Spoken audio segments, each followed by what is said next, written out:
If you have a question, please make sure you announce who you're directing your question to before you ask your question. Questions? Raise your hand, please. Right here. This question's for Chase. Chase, with all this up to place this week, did that have any distractions, have any impact on this team heading into this game, the readiness? No, I think we were excited. Obviously, Kalani coming back, and there was some stuff at the beginning of the week, not knowing.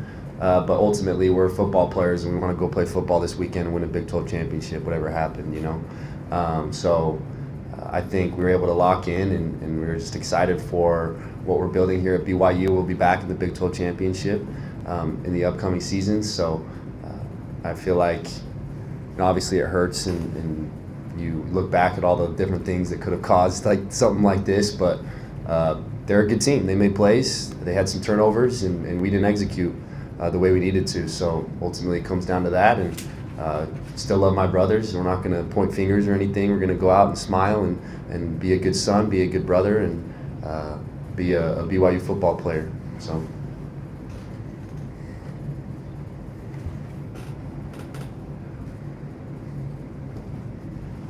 Chase, you and Kalani both said that you're going to be back in the near future in the Big 12 title, but being around this program for 4 years now, where do you think BYU needs to kind of grow the most as a program to eventually beat a team like Texas Tech, and where are your some initial thoughts there? Yeah, we're building this program, right? And you've seen it in the past, like what's been happening over time as we've joined the Big 12. We're top 20 in recruiting, right? This year, and that's going to help a lot. You need some talent on the team, obviously, and so when you go execute, you have a coach like Kalani, you have coaching staff like that we have now, and you get those recruits, and you get these young guys building and growing. You got a freshman quarterback that just went 11-2. Like all BYU fans should be freaking hyped about the next coming seasons and coming back and beating a team like Texas Tech. That's a great team, and they were able to put together a good squad with all the resources and everything that they have. And I think now that we've been able to step up and have those resources, now we're going to be right up there with them.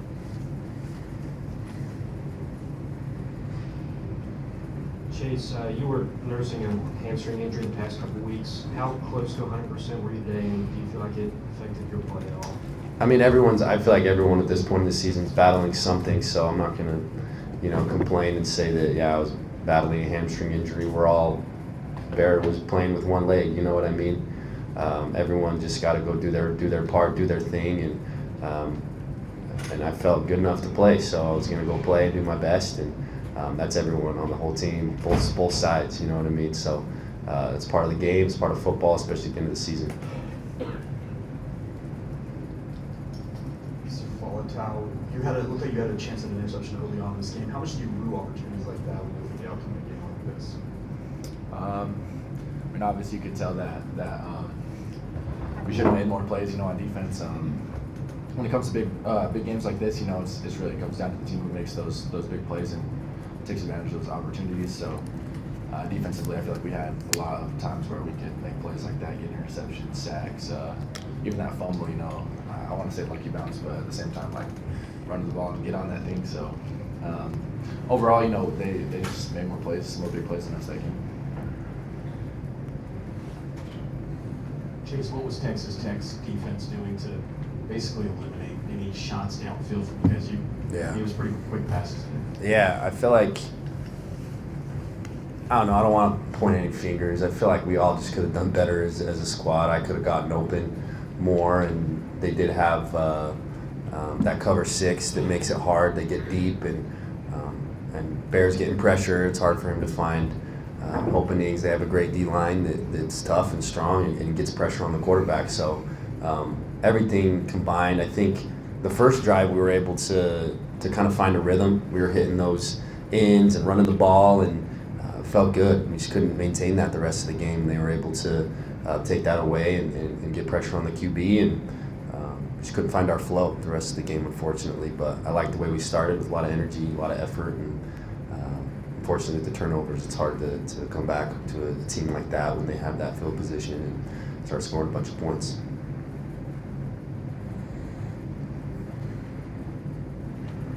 Do either of you really have a message for the CFP that, your worthiness to be a part of the 12-team playoff?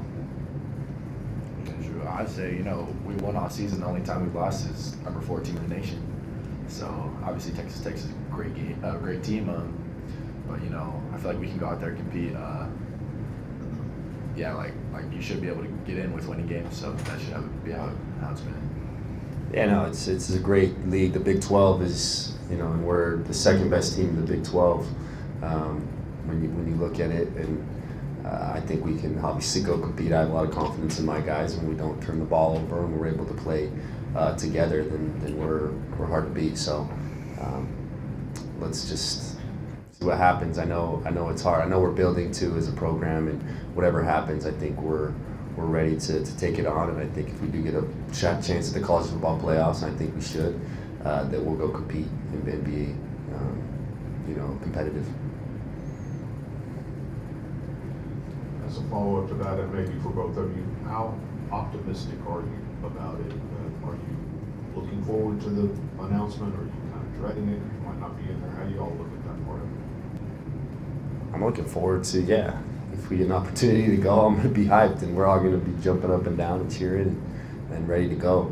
So, I'm going to be watching. Yeah, I feel like you always got to be optimistic about that. I always just believe that your team, even with a little chance, if that little chance is worth anything, we're going to believe and hope that we get in. For both you guys, if the playoff doesn't come calling, how do you feel like this locker room's going to respond to if you guys don't make the playoff and just go to a bowl game?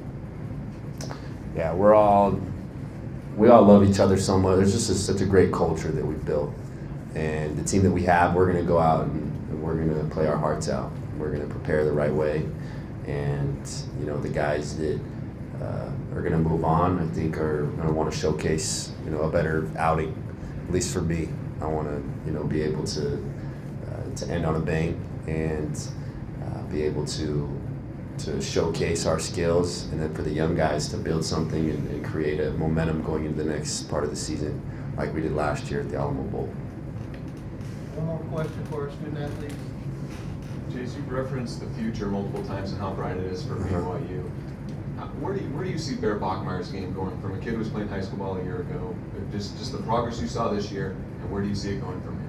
Yeah, he's only going to get better. Obviously, as a freshman, there's a lot of learning curves, and I couldn't imagine getting thrown into a position like this as a freshman kid, and he knows and he understands his role, and as he matures and grows and just gets more experience, he's going to be that much better. The toughness is there. Everything's there to be a great football player, to be one of the best quarterbacks in college football.